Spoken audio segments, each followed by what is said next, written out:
She just threw my baby into the street. Those were the words I screamed before the world even caught up.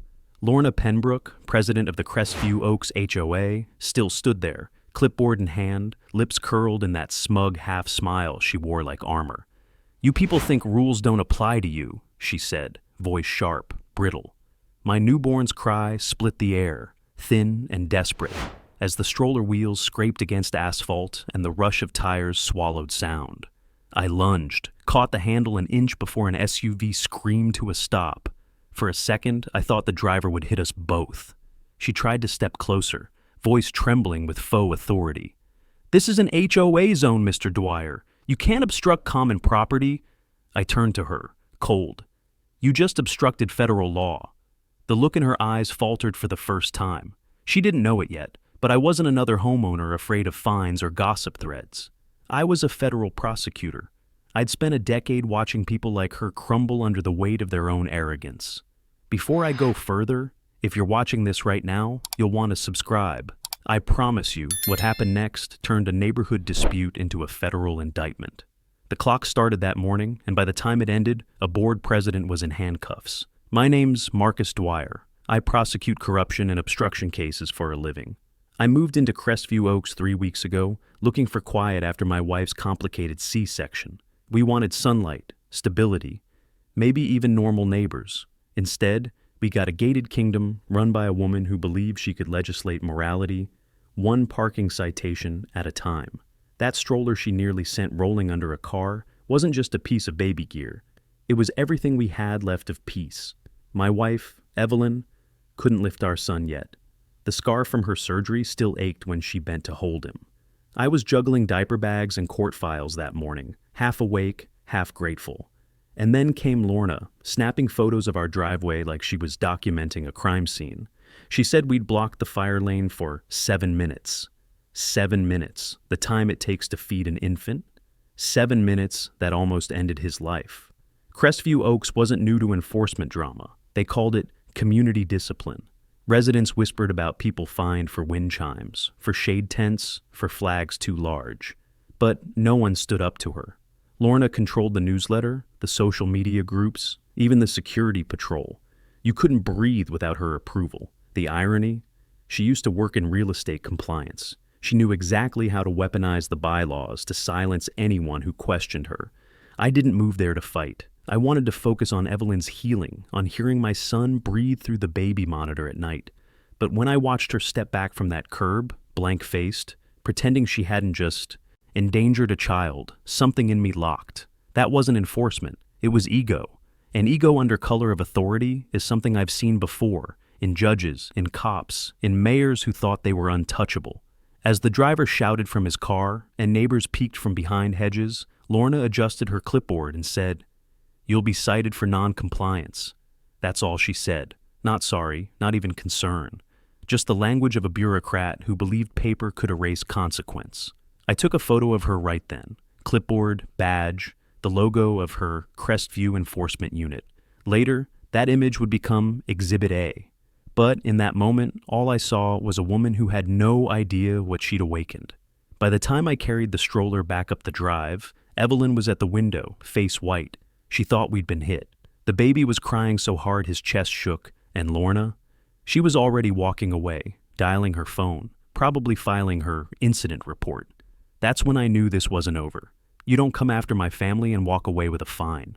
You face the same system you worship. Because here's the thing, when you live by the rules, you're accountable to them too. And if you try to hide behind a board title while endangering a child, you'll learn what happens when those rules turn federal. That morning was supposed to be about peace and sunlight. Instead, it was the beginning of the case that would dismantle the entire Crestview Oaks HOA. The police arrived 15 minutes later, lights flashing against the white stone roundabout like a mockery of justice. Lorna Penbrook stood beside her silver SUV, arms folded, reciting her version before anyone else could speak. "The stroller slipped," she told Officer Ramirez. "Mr. Dwyer became aggressive when I reminded him about our fire lane rule." Her voice was calm, polished, rehearsed. She even showed him the citation form she'd filled out in neat blue ink. I stood across the curb, my son still pressed against my chest, his tiny heartbeat fluttering under my hand. Evelyn was on the porch, shaken but silent. Ramirez glanced between us and sighed, the kind of sigh you give when you already know who the department sides with in these neighborhoods. He wrote a short note, told us both to keep distance, and drove off before I'd finished my statement.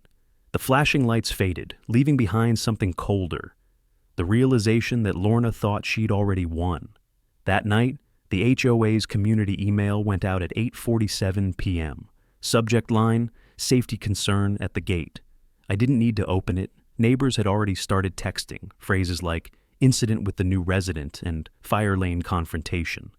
Lorna had framed it as a disturbance, a risk to the community's family environment. No mention of the stroller, no mention of a baby nearly crushed under her rules. I printed the email, slid it into a folder labeled Evidence, and placed it under my case files. Old habits die hard. You don't spend a decade in federal prosecution without developing muscle memory for corruption. It starts with language, small lies dressed as order, justifiable procedures that slowly become instruments of power. I'd seen it in city councils, housing authorities, even police unions. Crestview Oaks was just a smaller jurisdiction with a prettier fence.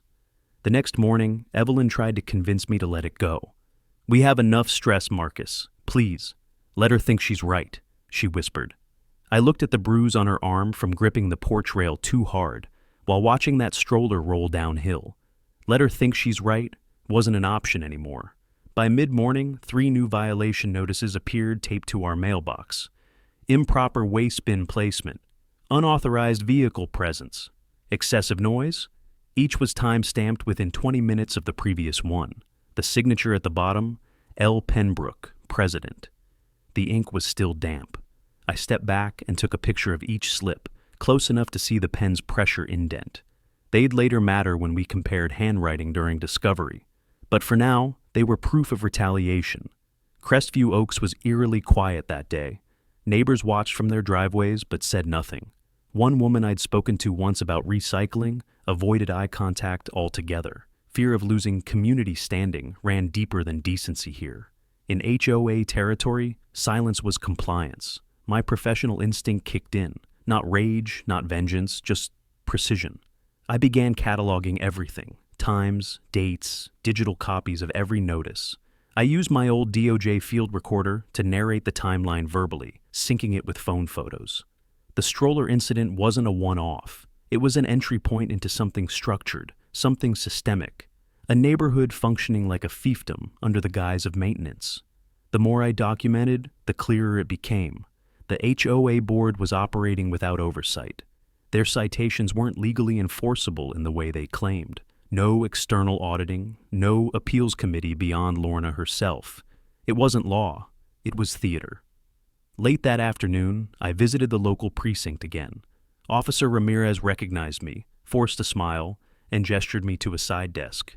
"Look," he said quietly, "we get these HOA complaints all the time. 99% of them are civil, no jurisdiction." I told him what had actually happened, how she'd grabbed the stroller, how the footage had to exist somewhere. He hesitated. "They've got private cameras. We can't subpoena without probable cause." "You have probable cause," I said. "A child in imminent danger, obstruction of a public roadway. That's criminal negligence." His eyes flicked toward the paperwork piling on his desk. "You're a lawyer, right? You know how this goes?" I left, without arguing. He wasn't wrong. The system doesn't move for ordinary people, but it moves for evidence. It moves for patterns. It moves for pressure. Outside the station, the sunset hit the gated community sign. Crestview Oaks, a standard above. I almost laughed. The same white letters that had welcomed us were now a symbol of control, of arrogance. That night, I sat at my desk and opened my case folder. The file was thin now, but it would grow. Every photo, every notice, every timestamp would matter. I wasn't just defending my family anymore. I was building a record, and somewhere inside that record would be the moment Lorna's power began to crack. The first knock came just after midnight. 2 short, uncertain taps that didn't sound like a threat, but carried hesitation. I glanced through the blinds and saw him standing under the flickering streetlight, uniform jacket half-zipped, head lowered. Alexei Tran, the HOA's contracted security officer, the same man who'd stood frozen when the stroller rolled downhill. I stepped outside before he could change his mind. He didn't meet my eyes. His shoulders were rigid, like someone bracing for a verdict. "I shouldn't be here," he muttered. His hand kept shifting between the brim of his cap and the flashlight clipped to his belt.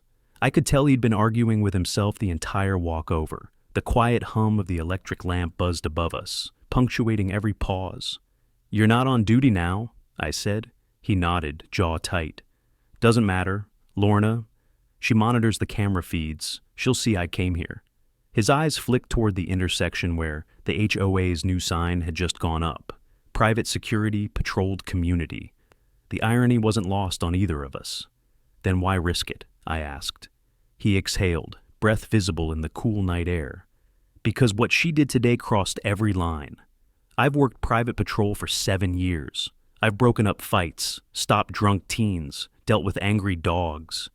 But what I saw..." He trailed off, rubbing his palm against the back of his neck, as if trying to scrub the memory off his skin. "You saw her push the stroller." He nodded once, barely. "And then she told me not to mention it. Said it was a misunderstanding, that you were unstable. She laughed after you left.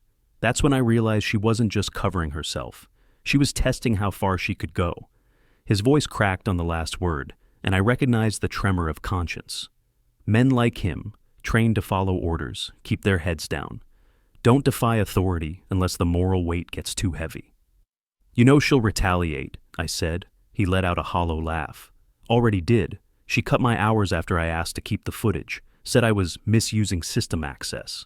That camera at the gate, the one facing the roundabout, it recorded everything, but by the time I logged back in, the file was gone, replaced by a blank placeholder named Test Upload." His hands tightened at his sides. "I should have backed it up. I hesitated. I thought it would blow over, but now she's telling people you threatened her." My pulse slowed, steady, measured. This was confirmation, an insider seeing the machine turn on itself. "You didn't hesitate," I told him quietly. "You came here." His shoulders dropped slightly, a hint of relief leaking through the fear.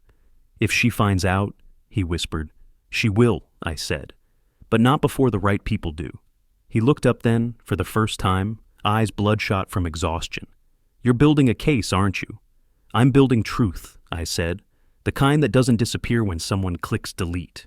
A car passed in the distance, headlights slicing across the pavement. He flinched instinctively, pulling his jacket collar up. I saw the guilt etched in every movement, how his thumb tapped against his thigh, in rhythm with his pulse, how he couldn't stand still for more than 2 seconds. He wasn't just afraid of Lorna, he was afraid of himself, of what silence had made him complicit in. "I was a cop once," he said suddenly. 15 years in Raleigh PD, thought I'd seen every form of control. But this HOA power trip, it's different. There's no oversight, just her signature and fear. "Then help me fix it," I said. He hesitated again, gaze flicking toward the security SUV parked 2 houses down, its headlights dimmed but engine running. "She makes us log every patrol route," he said. "If I deviate too long, she'll know I stopped here." His voice dropped to a whisper. "But I can get something for you. There's a backup log server, internal. It pings all access attempts, even deletions." That was it, the breadcrumb. Not the footage itself, but proof that it was erased intentionally. "Bring me the timestamp records," I said. "I'll handle the rest." He nodded almost imperceptibly, then took a cautious step backward, glancing down the street. "If I don't show up for the next shift," he said, "it means she found out." "She won't," I promised, though we both knew promises couldn't stop power from turning vicious. As he walked away, the wind caught his uniform patch, flipping it up to reveal the faded emblem beneath. Raleigh Police Department. Once a badge of justice, now hidden under the payroll of an HOA tyrant. I watched until he vanished past the roundabout, his shadow stretching long against the white stone that had almost become my child's grave. That night, I opened a new page in the folder, Witness. Under it, I wrote one line. "He's afraid, but he's coming back." I didn't sleep that night. The line, "He's afraid, but he's coming back," stared up at me from the page like a promise I couldn't afford to break. Morning came gray and brittle, the kind of Carolina light that makes everything feel washed in surveillance. I drove to the Crestview Oaks clubhouse, a glass-walled monument to control, and walked straight into the heart of their machine. The air inside smelled of disinfectant and stale coffee. On one wall, a corkboard listed, "Community Violations Pending Review." My name was there in bold. Lorna Penbrook's office door stood half open, her voice drifting through, smooth, commanding, rehearsed. "We have to send a message," she was saying. "If we let one homeowner defy us, they all will." I didn't move. I wanted to hear more. Her assistant, a young woman in a gray blazer, looked up and froze. "She's in a meeting." "I'll wait," I said. Through the glass, I could see Lorna gesturing toward a stack of forms, one hand slicing the air like a judge issuing sentence. She was wearing the same pastel blazer she'd worn the day she grabbed the stroller. Even her clothes matched her agenda, tidy, controlled, untouchable. When she finally noticed me, she smiled, all teeth and venom. "Mr. Dwyer," she said, stepping out, "you're becoming quite the headline in our minutes." "So I've noticed," I replied.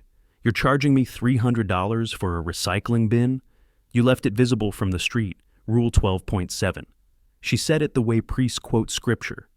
"You're citing people for visibility now?" I asked. "That's not enforcement, that's intimidation." Her smile didn't waver. "If you're unhappy, you can bring it to the next board session. Of course, homeowners under disciplinary review can't vote or speak during open comments." "Convenient," I said. "Almost like you designed it that way." She tilted her head, amusement glinting in her eyes. "You have no idea how community governance works, do you?" "You'd be surprised," I said. "I work with systems like yours for a living, except the ones I handle end up in federal court." For the first time, she blinked. It was tiny, half a second, but I caught it. She straightened, lips thinning. "Threats, Mr. Dwyer, are against our bylaws. So is endangering a child?" Her hand tightened on the clipboard, knuckles whitening. "That's an outrageous accusation." "Tell it to the camera footage," I said. "The one you deleted." Silence. Just the faint hum of the air conditioner between us. Then she recovered, cold and composed. "I have no idea what you're implying." "You will," I said. I turned to leave, but not before noticing the tremor in her assistant's hands as she pretended to type. Fear rippled through this place like static. Outside, the sunlight hit the glass, and for a moment, I saw my reflection overlaid with hers through the window, a prosecutor facing his next defendant. That afternoon, the retaliation began in full. A tow truck idled near my driveway when I got home. A neon orange sticker glared from my windshield. Parking. Suspension pending review. My phone buzzed with notifications from the HOA's resident portal. 3 more fines, 2 warning letters, and an agenda notice for Special Disciplinary Session, Marcus Dwyer. The timeline was deliberate. She wanted me off balance, angry, reactive. Instead, I documented everything. I printed each notification, logged the exact time, photographed the tow truck, and recorded the driver admitting he'd been called by the board president. Then, I filed it under pattern. That evening, I walked the neighborhood, not as a neighbor, but as an investigator. I noticed subtle signs of fear, curtains closing when I passed, whispers at mailboxes, one family quietly loading boxes into a minivan. The HOA's shadow stretched over every lawn. One man, watering his hydrangeas, muttered under his breath. She fined us for Christmas lights in March, before quickly retreating indoors. The system wasn't just abusive, it was contagious. But under every tyrant's rule, there's a pattern of cracks. Lorna's obsession with control left trails, public emails, timestamps, identical phrasing across violation reports. I knew those details could matter later. Still, I needed confirmation. That night, I called Alexei. He didn't answer. I tried again. Straight to voicemail, my stomach tightened. Then a text buzzed in. "Can't talk. Cameras everywhere. We'll get you something soon." The message was short, cautious, paranoid. Proof that he was still trying, but also that she'd tightened her grip. I leaned back, staring at the ceiling. Lorna thought she could drown me in paper, but paper burns, and everything she signed was going to become fuel.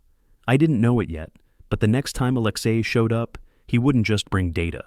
He'd bring the first piece of evidence that could turn Crestview Oaks from a gated utopia into a federal crime scene. Alexei showed up 2 nights later, soaked from the drizzle, eyes darting toward every security light. He didn't speak until we were inside my garage with the door shut. His hands shook as he unzipped his jacket and pulled out a small USB drive sealed in a plastic evidence bag. "This is what she didn't delete," he said. "Or maybe she just forgot." His voice was a whisper that cracked at the edges. "I told you I'd get something." I took the drive carefully, the weight of it outpacing its size. He explained that the HOA's security network had a mirrored log function. Each deleted file left behind a timestamp, a user ID, and an action tag.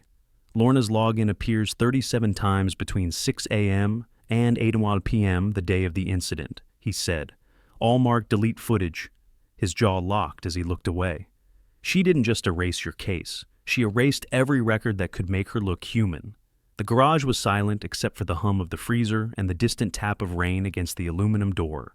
I plugged the drive into my laptop and opened the log file. Rows of text scrolled across the screen. Timestamps, access codes, device IDs. Each deletion perfectly spaced.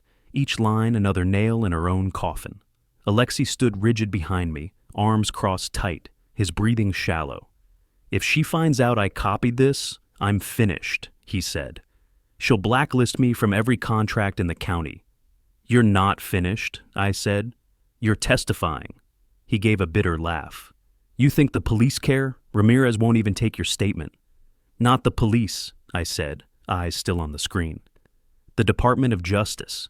His posture changed, a flicker of disbelief, then fear. "You'd take it that far?" "She already did." I scrolled to the last line, where a system notification appeared in red text. Backup server sync failed. She hadn't just deleted files, she'd sabotaged the backup. That was obstruction. Federal territory. Alexei rubbed his temples like the realization hurt. "You're serious, aren't you?" "I was serious the moment she touched that stroller," I said. I printed the file to PDF, encrypted it, and uploaded a copy to my secure DOJ cloud. I'd done this dance before, chain of custody, preservation of evidence, procedural integrity. But this time, the case wasn't a stranger's corruption report. It was my neighborhood, my home, my son's life. Alexei paced, muttering under his breath. "She's got everyone afraid. You take her down, and the others scatter. But if she smells this coming, then she'll make a mistake," I said. "And I'll be ready." I handed him a plain envelope with a business card inside. "If anyone asks, you were never here. But if anything happens, anything, you call that number. It goes straight to federal counsel." He hesitated before pocketing it. His hand brushed the old police badge still tucked in his wallet, a habit he probably didn't notice. "You know," he said quietly, "I used to believe rules protected people, but she's using them to destroy them." "Then let's remind her who they're meant to protect." He left without another word, disappearing into the rain. When the door shut, I sat there staring at the empty chair across from me. The air smelled of damp concrete and motor oil, the quiet kind that sits heavy on your lungs. On the laptop screen, the log file kept blinking, each line a silent testimony. I wasn't angry anymore. I was methodical. By morning, I had compiled the metadata, attached screenshots, and drafted a preliminary report for the DOJ Public Integrity section. I couldn't file it under my name, not directly. But there were channels, trusted colleagues who'd know what to do with an anonymous submission that looked too clean to ignore. Around noon, Evelyn found me at the table, papers spread across the wood like a courtroom exhibit. "Marcus," she said softly, "you promised you'd try to rest." "I will," I said, though we both knew it was a lie. I showed her the timestamp printout. She didn't understand the technical language, but she understood what it meant. "She deleted proof," she whispered, "and you have proof she did."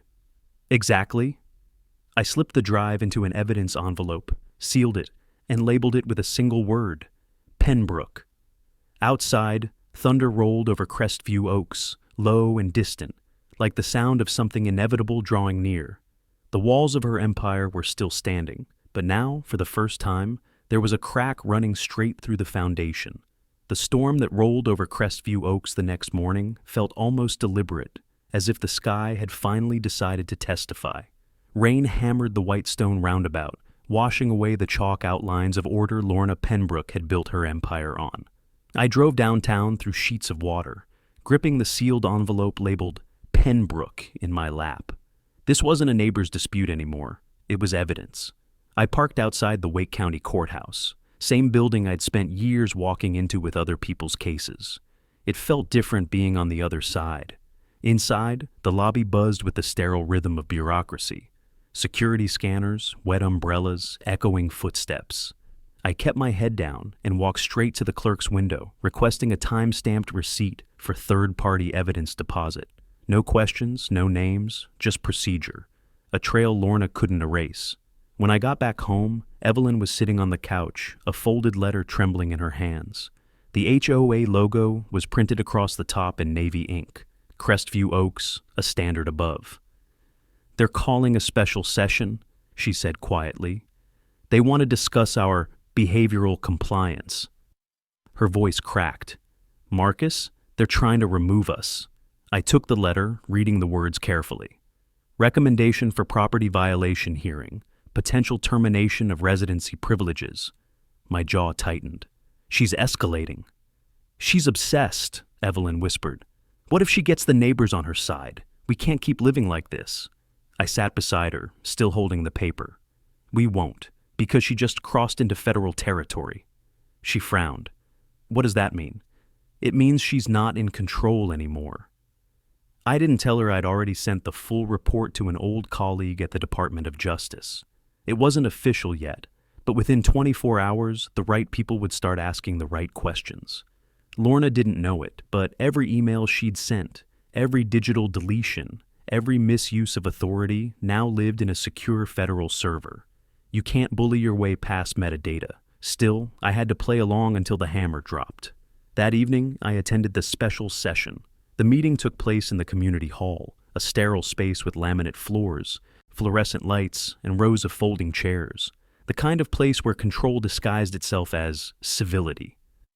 Lorna sat at the center of a long table, flanked by two board members who looked like they'd rather be anywhere else. Her clipboard was immaculate, every violation color-coded, every accusation lined with false politeness. "Mr. Dwyer," she began, "your repeated hostility toward this association has disrupted community harmony. We're considering sanctions up to revocation of property privileges. Do you have anything to say before we proceed?" Her tone was so calm, it almost sounded generous. I looked around. Maybe 15 residents were present, most avoiding my gaze. Some shifted uncomfortably in their seats. They'd heard the stories, read the emails she'd crafted. To them, I was the agitator, the man who wouldn't just follow the rules. "I do have something to say," I replied. "But you might want to record it." Her smile faltered. "Excuse me?" "For the minutes," I said, "since this board is so devoted to procedure." I pulled a printed document from my folder and slid it across the table. Her manicured hand hesitated before touching it. "What is this?" "An acknowledgement of a pending federal inquiry," I said, "regarding obstruction of justice, evidence tampering, and retaliatory conduct under color of authority. You'll receive formal notice within the week." The room went silent. The other board members exchanged nervous glances. "That's absurd," she snapped, voice cracking for the first time. "This is a homeowners association, not a criminal enterprise." "Then you have nothing to worry about," I said evenly. "But I'd recommend preserving all records, especially the ones you deleted." Her hand trembled as she tried to recompose herself. "You can't threaten me with your job." "I'm not," I said. "I recuse myself, but others won't." For the first time, she had no words. The sound of the rain against the hall windows filled the silence, slow and relentless. The meeting ended abruptly. No vote, no sanction, just murmurs and shifting eyes as people filed out. By the time I stepped outside, the storm had eased. The asphalt gleamed like polished glass, reflecting the dim yellow light from the street lamps. I walked past the roundabout where it all started, past the gate camera that had betrayed her. For the first time, I didn't feel watched. I felt observed by something larger, colder, procedural. Justice doesn't move fast. It builds pressure quietly until it breaks through. When I got home, my phone buzzed with a new message. Unknown number, just one line. DOJ inquiry received. Stand by. I looked out at Crestview Oaks, perfect lawns gleaming under the rain, and whispered to myself, "Your kingdom's under audit, Lorna." I barely slept after that message. The words DOJ inquiry received echoed through my mind like a gunshot that never stopped reverberating. It wasn't victory yet, but it was movement. And movement meant Lorna Penbrook's control was beginning to fracture. The next morning, I found a note taped under my windshield wiper. No envelope, no signature. Just 4 words written in smudged blue ink. We need to talk. Alone. There was an address scribbled underneath. Unit 3B, Maplewood Apartments, on the far edge of town, well outside the HOA's surveillance perimeter. I knew who it was before I got there. The complex was older, cracked stucco and rusted balconies, no cameras, no security signs. It was the kind of place that didn't care about perfection. I knocked once. The door opened a few inches and Alexei Tran's wary eyes appeared in the gap. He looked exhausted, dark circles, stubble, a faint bruise on his temple like he hadn't slept in days. You came alone? He asked. Always, I said. He let me in without another word. The blinds were drawn, and the small apartment smelled faintly of coffee and rain. On the kitchen table sat a black external hard drive wrapped in duct tape, beside a half-empty bottle of painkillers. His uniform hung over the back of a chair, badge turned upside down. He wasn't wearing his security patch anymore. She knows, he said quietly. About the copy, about me meeting you. His hand trembled slightly as he rubbed his thumb across the edge of the table. She called me into the office yesterday, said she had concerns about my loyalty. I told her I was just doing my job. She smiled and said she admired honesty. He looked up. Then she cut my contract. I sat down across from him. That bruise? She sent 2 of her patrol guys to collect my equipment. They didn't like that I asked for a receipt. He gave a short, bitter laugh that broke halfway through.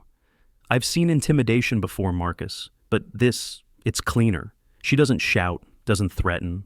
She makes you doubt your own footing, like every step you take is being recorded wrong. He pushed the hard drive toward me. That's the confession, he said. Not mine, hers. I frowned. Explain. He leaned forward, elbows on his knees, hands clasped like he was steadying himself against gravity. After she deleted the footage, she bragged about it. She called me into her office, told me to update the access log so it looked like a system test. But she slipped up. She recorded the call. She records all her administrative meetings, probably for her board minutes. And one of them synced automatically to the cloud before she purged the rest. I found it last night in the backup directory. She's on tape admitting she deleted evidence to protect the association from liability. Her exact words. For a moment, the room went completely still. The rain outside had stopped, leaving only the quiet hum of the refrigerator between us. You listened to it? I asked. He nodded. Twice. I almost erased it myself. It's dangerous, Marcus. If she figures out I still have this, she'll find a way to make me disappear. Not physically, maybe, but professionally. She'll destroy my reputation. His knee bounced nervously under the table. You know what it's like to lose credibility in this business? Once they start whispering, it doesn't stop. I opened my briefcase and slid out a new evidence bag. You did the right thing, I said. This changes everything. Audio of intent makes it federal obstruction beyond question. He looked down at the drive, then at me. You're sure they'll protect me? As a cooperating witness? Yes. He exhaled shakily, his shoulders slumping for the first time in weeks. But beneath the relief was something darker. Fear hollowed into bone. I should have stopped her that day, he whispered. When she grabbed the stroller, I froze. I saw what she was doing, and I did nothing.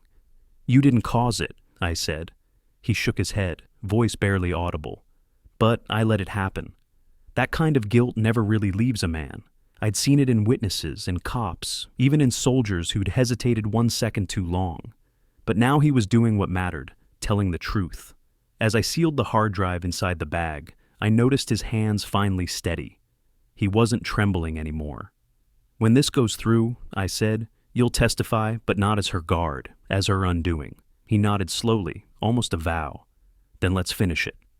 I left Maplewood as the clouds broke apart, sunlight cutting through like a verdict. The hard drive felt heavier than any case file I'd ever carried. For the first time, I wasn't just defending my family. I was holding proof that tyranny, no matter how local, still leaves fingerprints. And tomorrow, those prints were going federal. The next morning, I sat in the parking structure beneath the federal courthouse with the hard drive on the passenger seat. the morning light cutting thin white bars across the dashboard.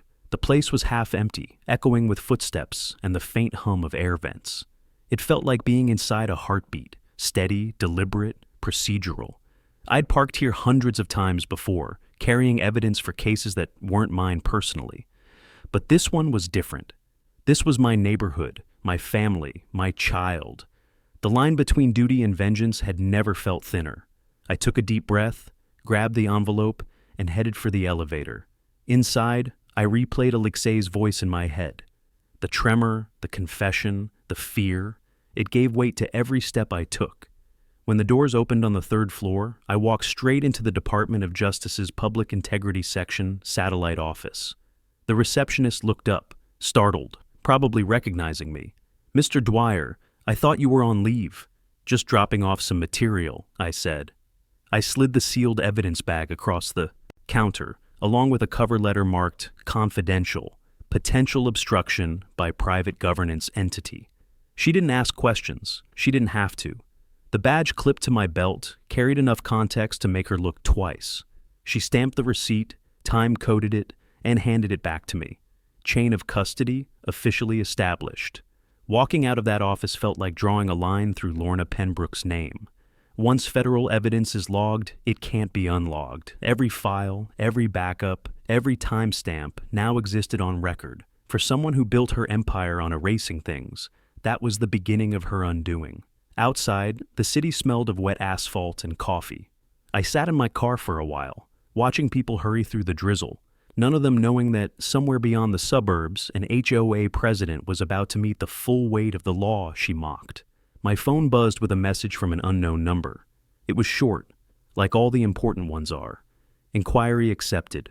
Preliminary review in progress. Prepare for follow-up. My fingers tightened around the phone. This was it. The shift from personal conflict to federal jurisdiction. I started the engine. When I got home, Evelyn was in the kitchen feeding our son. The light hit her face gently, but I could still see the exhaustion behind her eyes. She didn't ask where I'd been. She didn't need to. She just said, "Did you do it?" I nodded. "It's out of her hands now." Her shoulders eased for the first time in weeks. "Good," she said quietly. "Because she's not stopping." I frowned. "What happened?" Evelyn handed me her phone. On the screen was a post from the Crestview Oaks online community page. A photo of our house, my car in the driveway, stroller by the door. Caption, "Ongoing safety concerns under review. Residents urged to remain vigilant." Comments flooded beneath it, neighbors speculating, gossiping, aligning themselves with Lorna's curated narrative. Evelyn's name had even been tagged by a board member, asking whether we intended to comply. I scrolled, jaw tightening. This wasn't oversight anymore. It was defamation, and she was using the same fear she'd instilled in Alexei to control everyone else. But fear works both ways. "Let her dig," I said. "She's building her own indictment." That afternoon, I called Alexei from my office. He sounded different, calmer, maybe resigned. "They'll come for you soon," he said. "She's panicking. You'll see." I could hear papers rustling in the background like he was packing. "Where are you going?" I asked. "Somewhere she can't find me. I've done my part." He paused. "You're sure the DOJ has it?" "They do," I said, "and they'll move faster than she can blink." He gave a soft laugh. "Then it's almost over." By sunset, the first signs appeared. A courier vehicle stopped briefly at the HOA office, leaving behind a thick envelope. Half an hour later, 2 board members resigned in rapid succession. The neighborhood group chat went silent. You could almost feel the tension shift, like a current running under the asphalt. Crestview Oaks wasn't a community anymore. It was evidence waiting to be processed. I stood at the window, watching the gate lights flicker on, imagining the federal notice sitting on Lorna's desk right now. The words printed across the top would be clear and merciless. United States Department of Justice, Notice of Investigation. Somewhere inside her pristine office, the woman who once ruled through fear was learning what accountability feels like. And I wasn't angry anymore, just patient. Because justice isn't about revenge, it's about sequence. It moves one signature at a time until it becomes unstoppable. And now that machine was turning, slow and certain, aimed directly at Crestview Oaks. By the next evening, Crestview Oaks felt like it was holding its breath. The sidewalks were empty, the hum of lawnmowers gone silent. Even the usual gossip at the mailbox stopped. Everyone knew something was happening. They just didn't know what. I did. I'd been copied on an internal DOJ memo that afternoon. It was short, clinical, and devastating. Preliminary evidence sufficient to proceed, subpoenas pending issuance. It meant the investigation had teeth now. The next step was pressure, and Lorna Penbrook was about to feel all of it. At sunset, I parked near the clubhouse. Through the tinted glass, the board was meeting. Lorna, her dwindling allies, and a few panicked residents trying to hold on to normalcy. I stayed in the car, engine off, listening through the cracked window to the muffled argument spilling out of their open vent. Lorna's voice was unmistakable, sharp and clipped. "No one resigns," she hissed. "That's what they want. We stay unified." Another voice, male, hesitant, answered, "Lorna, they're saying federal. This isn't small claims anymore." She slammed something down. The echo carried even outside. "They won't touch us. It's jurisdictional overreach. We're private." Her arrogance was unraveling into panic. I stepped out, rain starting to mist again, and walked closer to the building. Through the glass, I saw her pacing. Her clipboard was gone, replaced by a stack of printed notices and an empty coffee cup tipped on its side. The other board members looked smaller now, not obedient, just frightened. When she turned toward the window, I saw the flash of sweat along her temple, control slipping away. I left before she could see me. This wasn't the night for confrontation. It was the night to document collapse. On the drive home, I spotted Alexei's old security SUV, parked outside the clubhouse, now driven by someone new. The logo had been half peeled off, letters curling under the rain. Even the symbols of authority were falling apart. When I reached my house, the neighborhood, group chat had exploded. Screenshots of the federal notice were circulating. Someone had leaked it. The subject line read, "Pending federal inquiry into Crestview Oaks HOA operations." Some residents were furious, others terrified, and a few, quietly, relieved. Beneath it, comments scrolled fast. "We told her to stop." "Does this mean our dues are frozen? Are we being investigated too?" The empire of silence was finally talking. A message popped up from Alexei.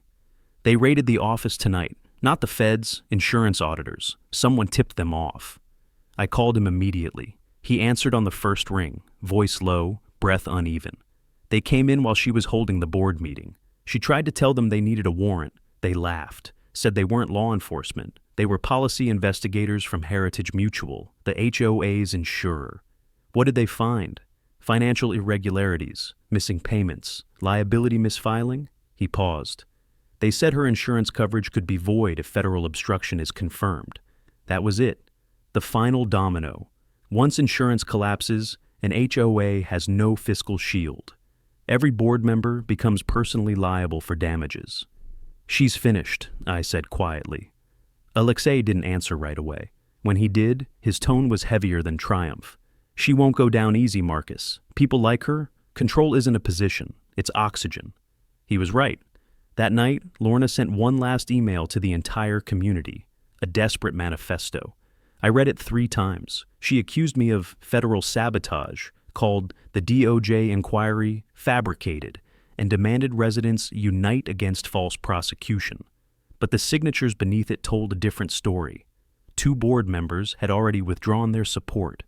The message ended with a single line that chilled me more than her threats ever had. "This community belongs to order. Without it, there is chaos." I sat at my desk, staring at those words. To her, order meant dominance, not peace.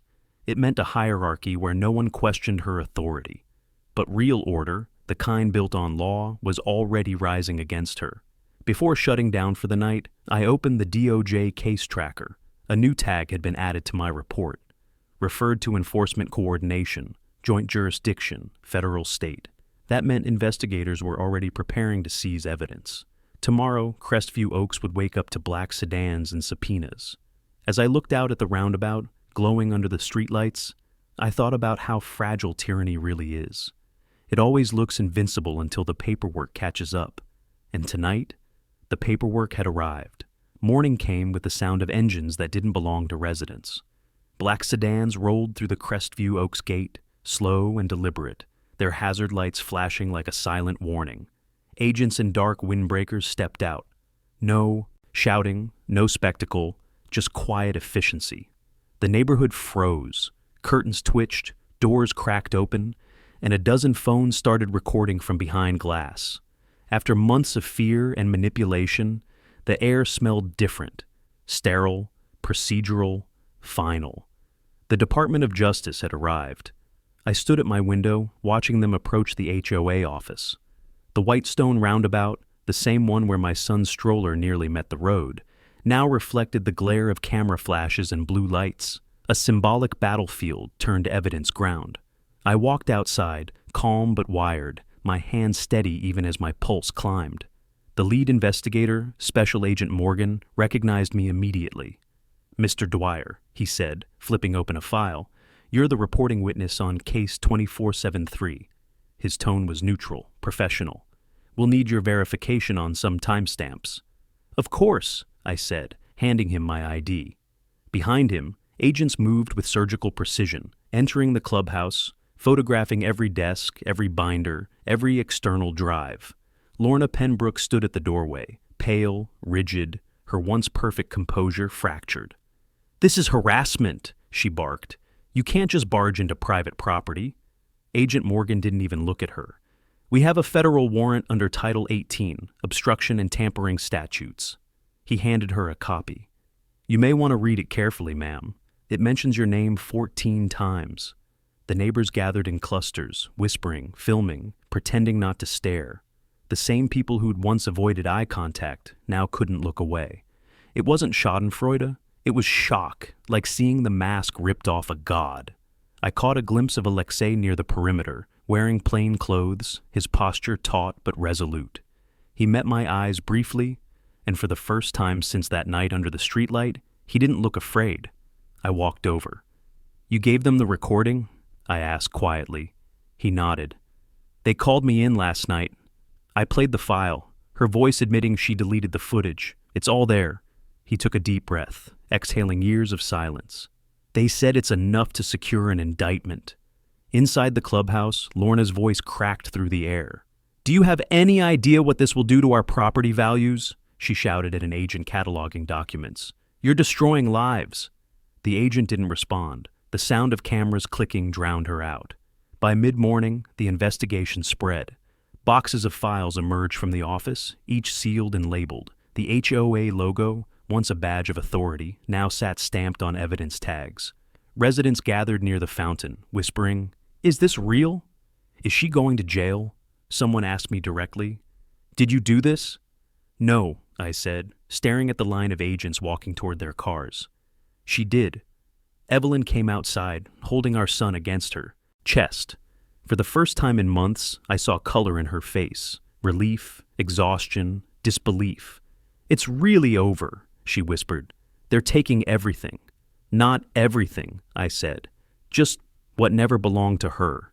Lorna tried to make a final stand. She marched down the steps, heels clicking against the wet concrete, shouting about legal overreach, private jurisdiction, and defamation. But her words were hollow now. No one backed her. Even the last loyal board member turned away when Agent Morgan read aloud her Miranda rights. The silence that followed was heavier than thunder. As they led her to one of the cars, she turned her head just enough to look at me. There was no hatred, just disbelief, like she still couldn't accept that her kingdom had fallen to paperwork and truth. "You think you've won?" she said, voice trembling. "This community will collapse without me." "Then maybe it should," I replied. The door closed, muffling her voice. The car pulled away, taillights bleeding red across the puddled asphalt. For a long moment, no one moved. Then, slowly, neighbors began to clap, hesitant at first, then louder, growing into something like collective release. It wasn't celebration, it was exhale. Agent Morgan approached me again, extending his hand. "We'll be in touch, Mr. Dwyer. Your report made this possible." I shook his hand, the weight of months lifting off my shoulders. "I just did what anyone should have done," he gave a faint smile. "You'd be surprised how few actually do." When the last car disappeared beyond the gate, the neighborhood was silent again. But it wasn't the silence of fear anymore. It was the quiet that follows justice, the kind that leaves room for rebuilding. I looked at the roundabout one last time, water glinting off the bronze plaque the HOA once used for decoration. Soon, it would hold a new one, forged from consequence, not control. The community hall hadn't been that full since the 4th of July barbecue. Every chair was taken, the back wall lined with people standing shoulder to shoulder.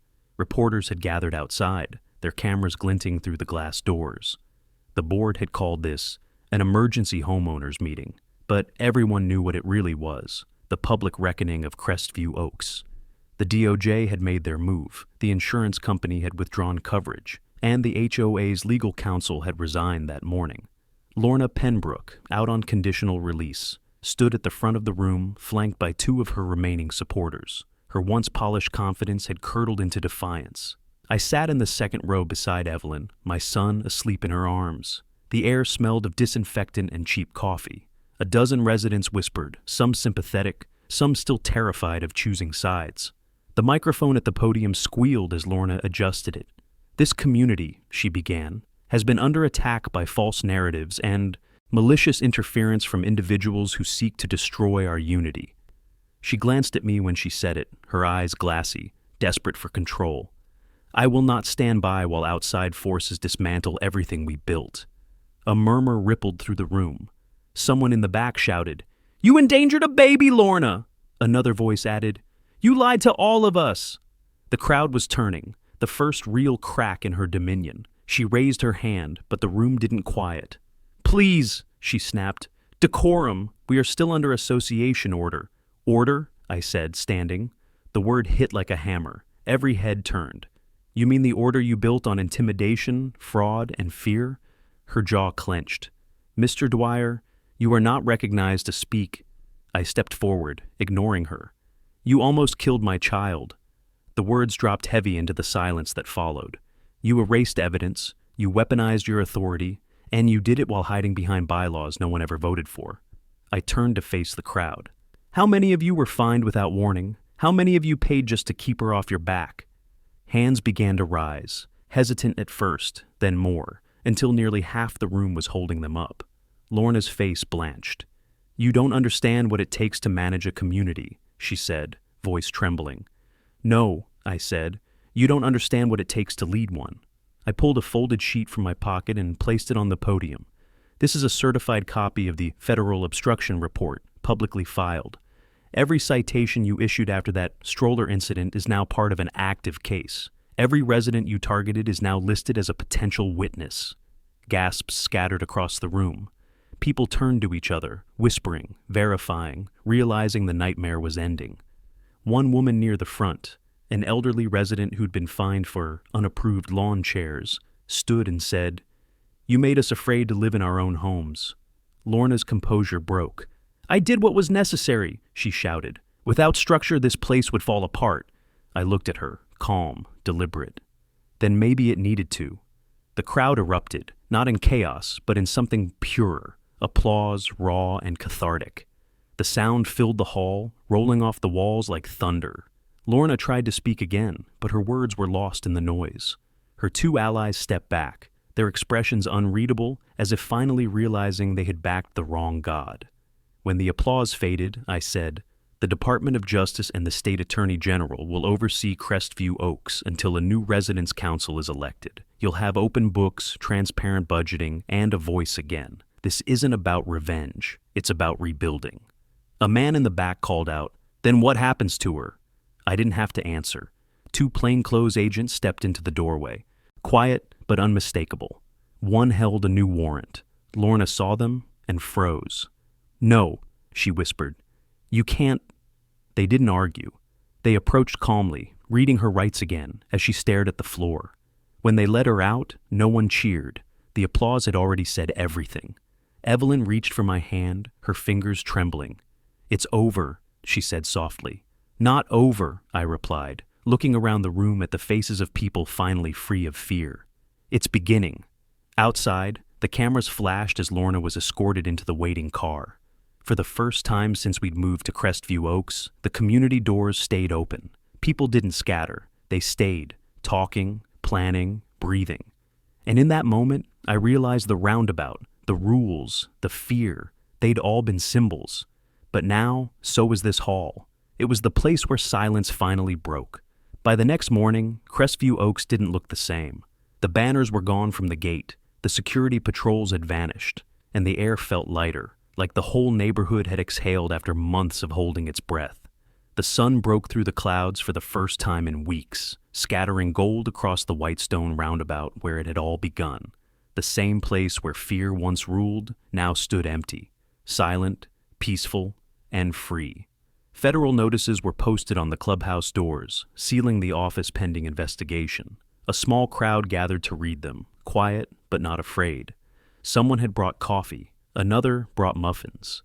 It was the first time I'd seen neighbors linger without worry of being fined for it. Children rode bikes down the main street again, their laughter echoing through the cul-de-sacs that used to feel like prison corridors. It struck me that freedom doesn't roar, it settles. Inside our home, Evelyn was sitting by the window, holding our son. The sunlight washed across them, soft and golden. She looked at me and smiled, a real smile, not the cautious kind she'd worn for months. "They're already forming a residence council," she said. "Ruth from the next block is organizing the first meeting." "Good," I said. "Let them rebuild it right this time." I walked outside to the mailbox, half expecting another notice, another accusation, another letter with my name bolded across the top. Instead, there was only a single envelope, no HOA logo, no threats. It was from the Department of Justice. Inside was a short letter, printed in formal typeface. Case file, Nabagurdu 473, federal and state coordinations complete. Indictment approved. I read it twice, then folded it carefully.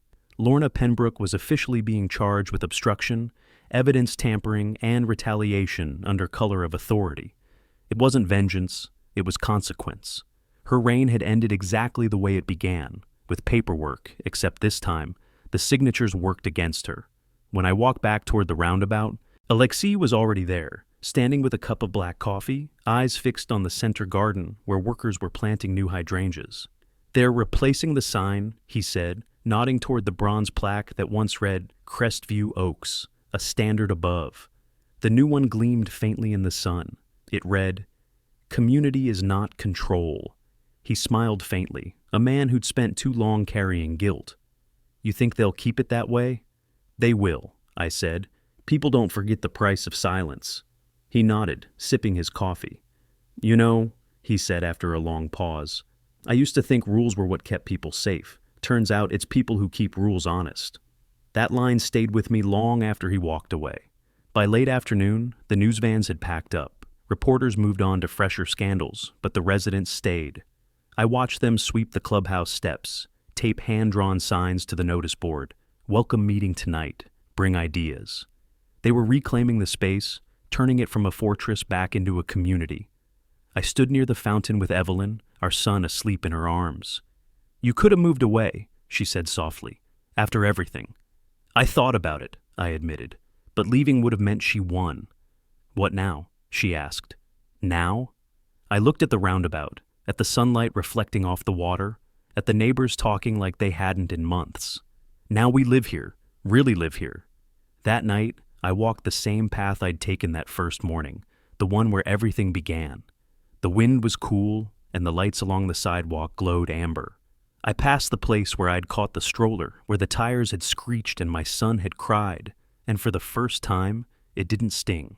It just felt distant, like a nightmare that had faded with daylight. At the center of the roundabout, the new plaque shimmered under the streetlight. I ran my fingers across the words. Beneath it, the soil was freshly turned, the hydrangeas still damp. Someone had left a small note tucked between the petals. It wasn't signed, it simply said, "Thank you for standing up." I slipped the note into my pocket, feeling the quiet weight of it. No court ruling or federal charge could match the meaning of that single sentence. The neighborhood wasn't perfect now, it never would be, but it was free, and that was enough.